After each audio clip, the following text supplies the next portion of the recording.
Good morning. It is Sunday, June 11th, and this is video 161. Welcome to My Left Ear. My name is Carrie Freeman, and I am the writer, producer, director of My Left Ear. And what we do here is a few different things. This is a YouTube channel for left-leaning politics. And instead of tarot, I use the runes. And I make psychic commentary on the events that are going on. So that's what this is about. If you've never been here before, if you end up liking it, please hit subscribe and please like. Now, what I do privately when I'm not here and making tons of notes about politics is that I'm a coach, a psychic coach, and a hypnotherapist for 20 years. So I help people solve problems. I help people get through the weeds of confusion. And I'm also a writing coach because I'm an author. And if you want any information about my services or having a private session, it's all below how you can reach me. So essentially what I do is I'm looking at news all the time and writing notes. And then what pops out to me is really important in the moment. I disseminate it, kind of put it together, and I offer a lot of information. And this is for entertainment purposes only. I also, at the end, I always find some fantastic quotes because I love quotes. And here we go. So I've got a quote this morning because I think it's relevant. Usually the quotes are at the end. And of course, the good evidence is at the end based on my book. I woke up thinking about Good Morning Vietnam, the movie with Robin Williams, the brilliant Robin Williams. And he had a famous line in this movie. And it was, "I love the smell of napalm in the morning." And before he said that, he says, "Good morning, Vietnam," because he's recording. He's doing like a radio thing. Well, I woke up thinking, I love the smell of indictments in the morning. It's kind of perfect, isn't it? I love the smell of indictments in the morning. All right, now we're going to go on to the weekly runes. This is Sunday. Normally I do this on Monday. I really felt not well this week. I can't say I had a fever, but I just didn't feel well. Kind of took myself off of sugar, and there is a withdrawal, but I'm doing okay. So here we go. From June 12th to June 18th, the weekly runes, okay? And no surprise to me that the first rune was the rune of disruption. Because after all, Trump's going to be indicted on Tuesday morning, for sure. And it's already begun, the disruption, the people jumping up and down. This is unfair. This is political. And who knows the people, the stupid people that are going to show up in Florida, to like defend him or riot or something. So disruption is about change, freedom, liberation. These are all aspects of disruption. And it says the need within the psyche to break free from constricting identification from material reality, which I thought that was great. It always operates in reversal. It is the great awakener. That's what it's called. The onset of power, and that would be due to Jack Smith and the DOJ, may be such as to rip away the fabric of what you previously knew Donald Trump, okay? Then we got the rune of opening in reverse, which means closing. Expect a darkening of the light in some area of your life. That would be 45. We're not talking about you. Reversed, this rune points to the death of a way of being. And my friends, that is a literal reading. And then the last rune is interesting because it's always a little bit mysterious, but it's called the self. And the self is the starting point. yourself, their selves, his self. And it is a time of rectification, all right? This all has to do with what's Trump is facing on Tuesday and the fallout. And I see this as a good reading. And you know, last week was incredibly accurate with the 2 consecutive joy runes. And a good friend pointed something out to me that I didn't even get, is that I looked at those 2 runes as like double joy. And she said, you know, it's the number 2. It's really accurate because you're going to have the indictments in DC and the indictments in Florida. And I went, I should have had a V8. She's correct. So Trump's indictment is on Tuesday in Florida.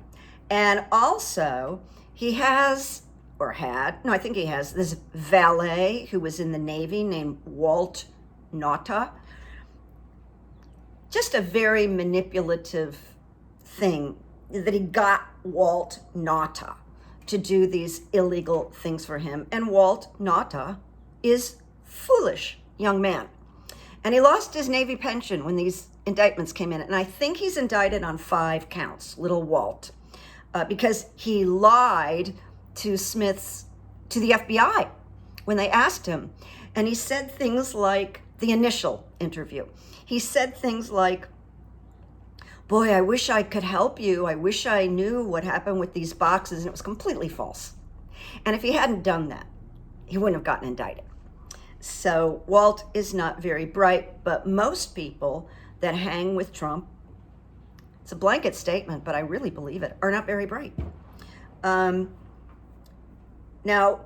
we're just going to go on and on here today. And when I'm done, I'm going to go to the farmer's market. I love the farmer's market, and I always get Valencia oranges. And today I'm going to get tomatoes also. Little side note. Evidently, it is reported that 45's lawyers did not prepare him that this indictment was going to come down. And that's because he controls the room. And he insists on people telling him what he wants to hear. And he's so intimidating and, powerful in his own bully way that they just placated him. So this came as a huge shock to him. He was blindsided. And it's kind of fun to think that he was blindsided. 2 of his lawyers resigned immediately, or they may have been fired, but they're gone. Gone. And that was the minute this came down. Now they're looking for more lawyers. And do we think that anybody that would sign up to represent Trump is, I don't know. Here we go. Smart. I don't think so. Because there's like a conga line, a conga line of lawyers that have left Trump. So here we go. Now, on Tuesday, there will be no cameras in the courtroom. We won't see the action. They'll take fingerprints from him. They'll take a photo. They'll take his visa and his passport. That's the law. And you've probably heard that this nightmare judge who ruled so poorly with Donald Trump, so egregiously, and got put down by the appellate court, is on this case. Now, there's 2 things about Florida that Jack Smith chose it.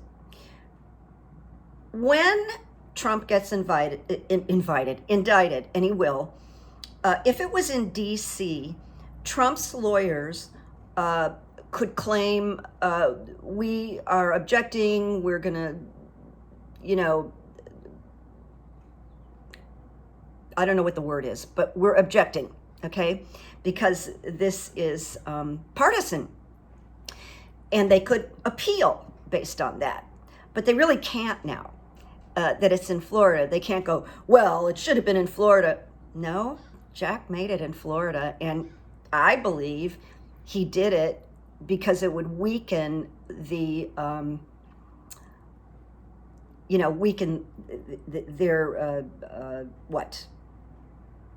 their complaints.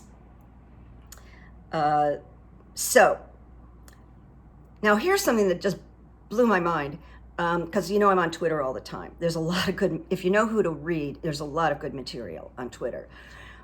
And so on Twitter, I had heard this before, people asking this question, but I heard Rachel Maddow asking this, and I was like, what? Rachel, really? She mused whether if 45 might be offered a deal not to run for president and quit the campaign in exchange for dropping charges. My left ear, those of you who don't know, I get a lot of information through this left side. My left ear, no, Jack would not do that. We can't imagine a circumstance that there's a deal like that. There is also talk of, well, what if he gets home confinement instead of jail? I think it's unlikely. Glenn Kirshner thinks it's unlikely. It's too easy. People will be enraged. And I think Glenn said something like, he's going to watch streaming TV and order DoorDash. That's not a punishment. All right. I noticed that Melania was seen exiting Trump Tower, and she looked very stressed. She was dressed down. She was wearing flaps, not heels, and hardly any makeup. And I had an addendum thought, which is all of this is very sad for Barron Trump. It's just so much shame on the family, and he's an innocent kid. All right, so yesterday, Trump gave speeches in Georgia and North Carolina. He has no platform. The speech was outrageous, and it was filled with lies and stories just to gin up his MAGAs, who right now still love him. He has no platform, no policies, and he doesn't talk. He just talks about himself. So he's only defending himself, and he repeats himself over and over, revenge and grievance, and he calls the charges baseless weaponization, unjust. And the question is, will his MAGA people get weary? And I think some people will. Not a lot. I mean, I think there's going to be people that are going to stick to him like a fly on flypaper. It's that extreme. Then he went to North Carolina, different crowd. Pence actually spoke. They probably didn't run into each other, but Pence spoke, and Asa Hutchinson, who's is not high on the polls, but he's running for president. And reporter interviewed some MAGA people, like, what are your feelings about Mike Pence? And people said things like he's weak and he's a lapdog. You know, there's a few people that are running that it's just foolish for them to do that. And then some attendees, and hold on, because this is kind of horrifying, or it's horrifying to me, said that they are interested in Ron DeSantis. They like his conservatism. But Ron's numbers have been dropping. His repetitive use of the word woke, which is so unspecific, is not helping him. It's boring. He keeps discussing freedom, which is complete gaslighting. Because he's not about freedom, Ron DeSantis. He's about control and removing freedom. He is a fascist and a sadist. Now, I don't remember if I said this last week, so I'm going to make it really brief because I think it matters. In limited watching of Ron and Casey DeSantis, who seem to be a duo here, Ron has said the word murder, and Casey wore a bomber jacket that had the word die on the back of it. The something, this is where the liberals go to die. I don't remember anybody running for office using murder and die in their campaign, but it says a lot about them, a lot. Also, just as a side note, because it's so funny, Ron has been complaining that if they weren't, because they're Republicans, Casey is not being invited to be on the cover of magazines because she's so beautiful. He said Casey should be on magazines. Okay, so that gives you, a little taste of the narcissism and the entitlement, and they don't want her on the covers, I don't think, unless there's a Republican magazine, although she is very pretty. All right, outside, not on the inside, okay? And then Ron is nasty. Nasty Ron.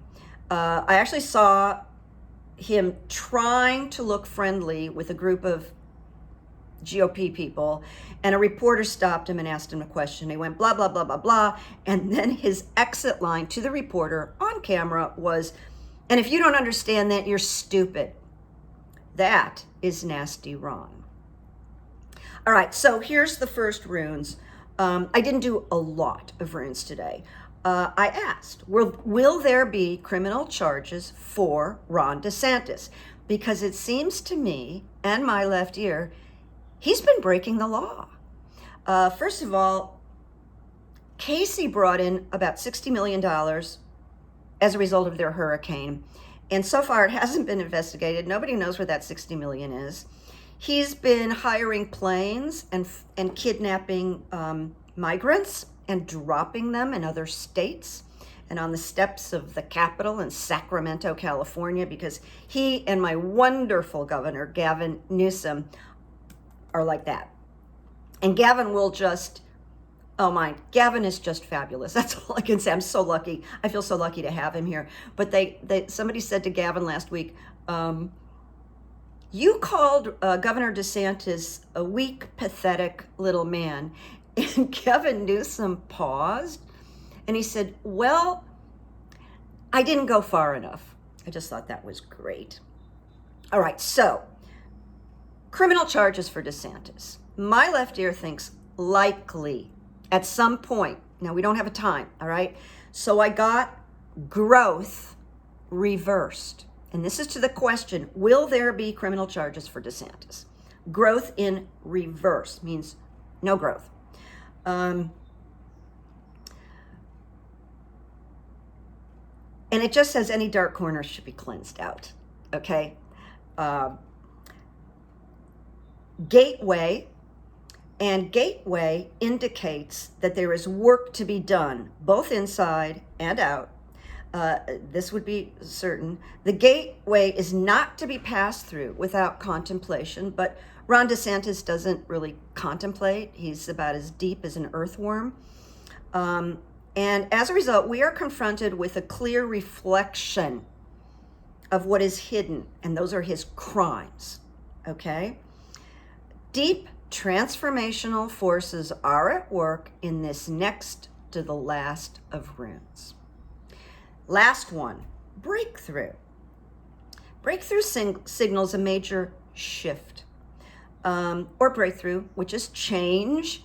It is a complete transformation in attitude, a 190-degree turn, and I think this is the result of his crime, because a crime would just like stop him in his tracks, the accusation as a candidate.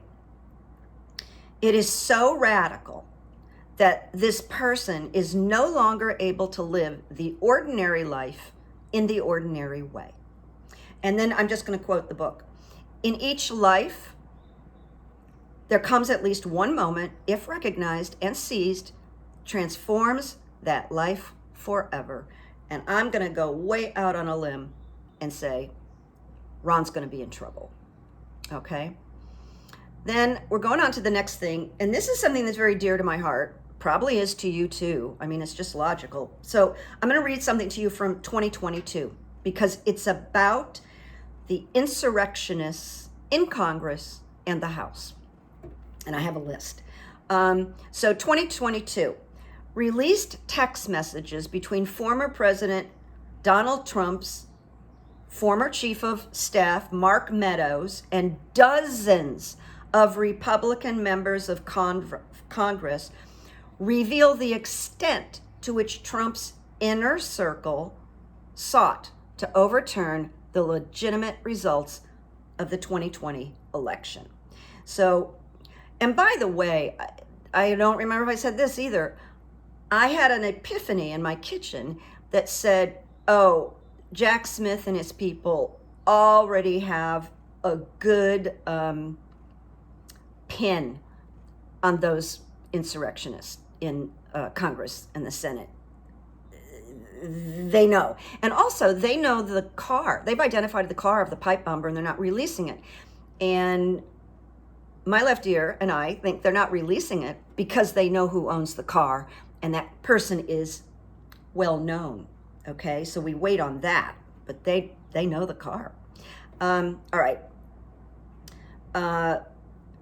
Meadows, at this time, communicated with at least 34 Republicans in the weeks before and after the election certification, and the day of the hours-long attack on the Capitol. So there was all this colluding and talking and texting. In fact, Meadows received 364 messages from the Republican lawmakers and sent 95 messages himself.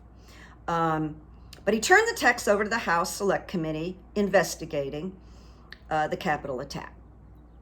On to Cassidy Hutchinson, which you might remember was that very poised young woman who had worked for Meadows, and she testified, and she did it very well. And she said 6 members of the Oversight and Accountability Committee participated in planning the January 6th insurrection. Marjorie Taylor Greene, Paul Gosar, Jim Jordan, Lauren Boebert, Andy Biggs, and Scott Perry. Now, in terms of the Senate, these are the 3 people that I think are very vulnerable for getting indicted for supporting the insurrection. Now, we know we've got Ted Cruz on audio now, him planning and talking to Maria Bartiromo on Fox. Ron Johnson, Senator Ron Johnson, who may be the stupidest person, there's probably 3 of them in the Senate, and Lindsey Graham.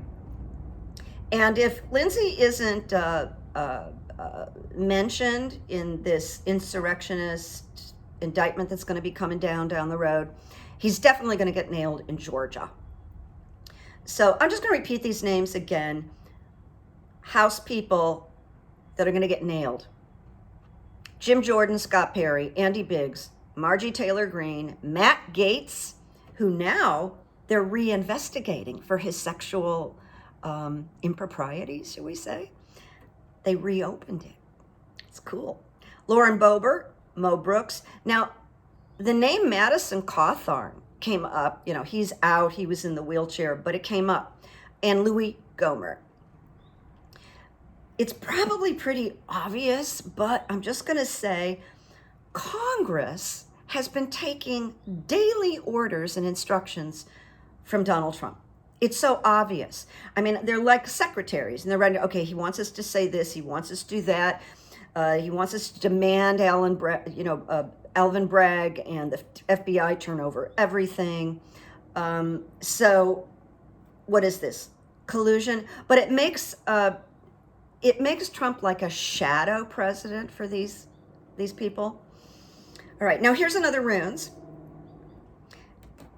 Will McCarthy be pushed out of the speaker position? Because a lot of the GOP were very unhappy with the debt ceiling deal, and they're punishing him. They won't show up for any of his bills right now. They're punishing him. So I got the starting point is the self.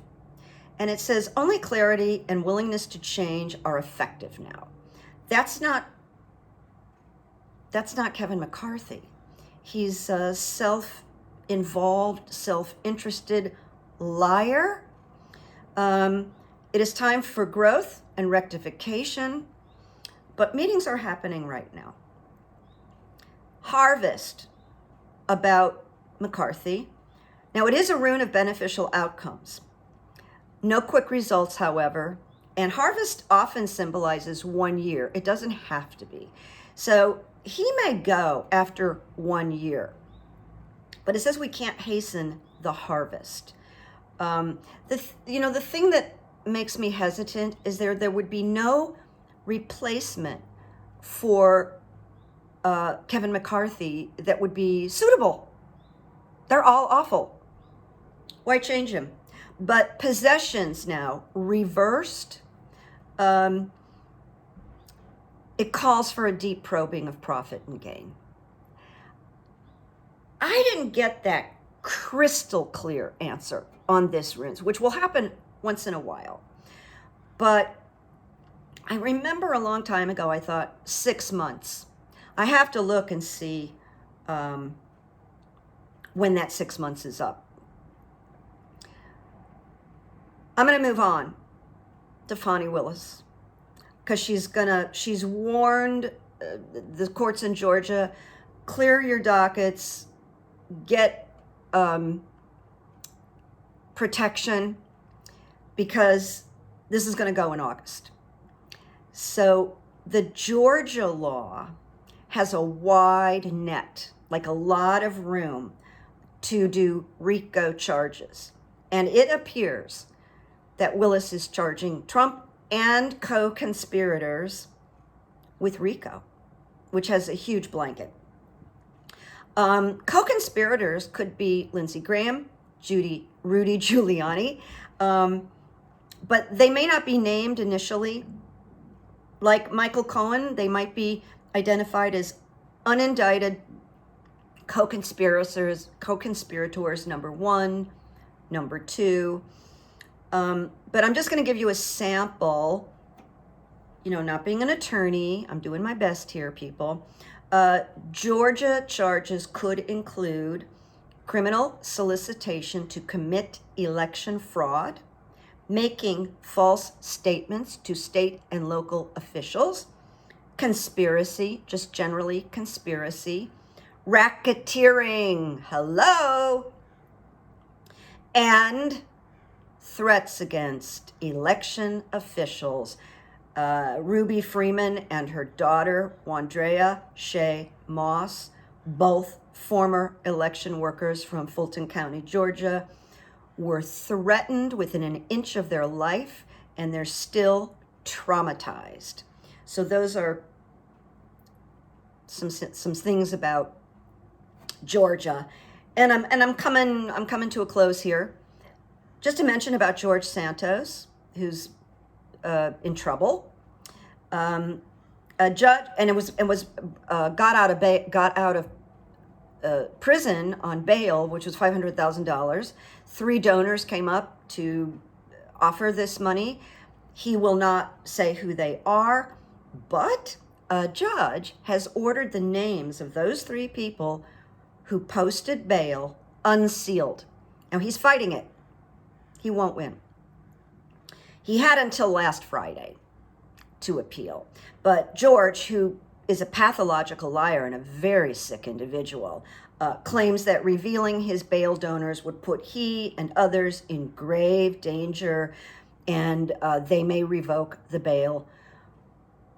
Oh my God, boo-hoo, right? Boo-hoo. And then one more note, do you remember the judge that initially ruled so favorably for Trump in Florida, Judge Eileen Cannon? He appointed her. She's on this criminal trial in Florida, and I've noticed a lot of experts have said this was kind of random because there's not that many judges like that in Florida, and she won the lotto. People are asking, will she recuse? Very unlikely. She could, but very unlikely. I'm not really that worried, and I'll tell you why. She had such pushback by her terrible judgments in favor of Trump, wrong judgments that every legal eagle that I respect talked about ad nauseum. They were appalled, and she got called on the carpet. Very bad reviews on her. So all eyes are going to be on her, okay, in a big way. Like, I heard that she was even had a talking to about this from a higher appellate. So if she mishandles, Jack Smith knows exactly what to do, okay? People are panicked. Don't panic. Don't panic yet, okay? I just wanted to say that. So now I'm into good evidence. Good evidence, as some know, is a new book that's coming out. And this just jumped out at me. You probably read about it. It is unbelievable that a plane went down over the Amazon jungle and all the adults died. There were 3 adults, parents, and 4 siblings survived. And 4 siblings survived 40 days. 40 days in the Amazon jungle. The youngest being 11 months old, and the oldest, I think, being 9, maybe 11, I think 9 though, all 4. And they said because they were indigenous, they sort of had an idea how to survive. They almost gave up on the search, and then they went back because I believe a dirty diaper was spotted. They found all 4. Very thin, very hungry, but okay. And I want to hear more about that because, man, that just made me cry. Now, this is really good because it's political. The Supreme Court, in a surprising decision on Thursday, reaffirmed the remaining powers of the 1965 Voting Rights Act. And they halted, at least for the foreseeable future, the slide toward irrelevance of a landmark civil rights law that reshaped American politics. So they're redoing the how do I put this? They're making it easier for Black people to vote. Now that they did that, which is very surprising, even Kavanaugh voted for it. Isn't that amazing? So we watch, but this is really good news because now Mark Elias, who's brilliant about gerrymandering and voting rights, they can now go after Florida because the gerrymandering is outrageous in Florida. To knock out Black voters and young voters. That probably is going to get fixed, so that's really, really positive. So there we go. And now we get a quote. I just have one quote today because it's pretty powerful, and it's by Sun Tzu, T-Z-U. He was a Chinese military general, strategist, philosopher, and writer who lived during the Eastern Zhou, Z-H-O-U period, 771 to 256 BCE. So I don't know what the E means, to be honest with you. Here's the quote.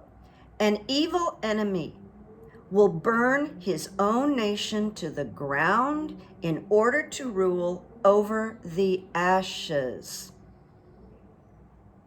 Can you believe that was written 1,000 years ago or more? An evil enemy will burn his own nation to the ground in order to rule over the ashes. I didn't want to add any more quotes because that like ping, you know. And the last thing is just something small. When I put my hat on today, God bless America, 9/11, you know, the Saudis who bought themselves into the PGA. It's so horrible, I can't even really talk about it. But I've had this ever since 9/11. I've had this hat ever since 9/11, and I love it. So that's the hat. But I want to share something with you. I don't know if anybody noticed this bracelet. I've had this bracelet for about 20 years. A woman that I worked with at the rehab, PhD, became part of Doctors Without Borders, and she went to Africa, and she like lived in a hut, and she worked with these African women who make these bracelets, and they're made out of paper. Isn't it beautiful? I have 2. And she brought them back and sold them. Of course, I brought 2. but this is very touching to me. I love wearing this bracelet. All right, my friends, I'm off to get the orange juice and the tomatoes, and I will see you soon. We want to just see what comes down Tuesday. I also, I didn't feel good last week, but I also thought, there is so much news. Maybe I just sit back and sort of wait, watch, assimilate my notes. So that's it. But I'm surely to be back before next Friday because there's so much going on. So I say to you, keep the faith and make peace, make good memories, and look for the evidence. And I say, bye-bye, bye-bye.